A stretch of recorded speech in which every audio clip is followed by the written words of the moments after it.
હાથીજણ વિસ્તારની અંદર જે દુઃખદ ઘટના બની, શ્વાન દ્વારા બાળકી પર હુમલો કરવામાં આવ્યો અને બાળકીનું મોત થયું, એક દુઃખદ ઘટના હતી. પરિણામે જે લોકો પેટ ડોગ પાળતા હોય છે એ મહાનગરપાલિકા દ્વારા પણ અવારનવાર સૂચના આપવામાં આવી છે કે ભાઈ એનું રજિસ્ટ્રેશન કરાવી દે, એની ચિપ્સ મેળવી દે.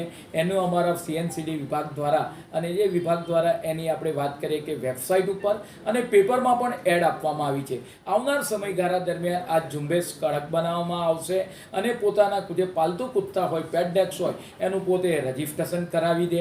આ ઘટના બની પરિણામે પોલીસ દ્વારા પણ એની FIR નોંધવામાં આવી છે. આવનાર સમયગાળા દરમિયાન કોર્પોરેશન દ્વારા હાર્ડ સ્ટેપ સ્ટ્રિક્ટ એક્શન પણ લેવામાં આવશે.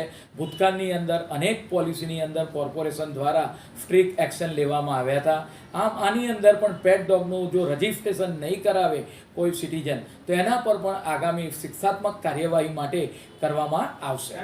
ડોગ કેચ હોય અથવા તો એના નર, ગટર, ઇલેક્ટ્રિક આ જોડાણ કાપવા માટેની પણ કાર્યવાહી કરવામાં આવશે.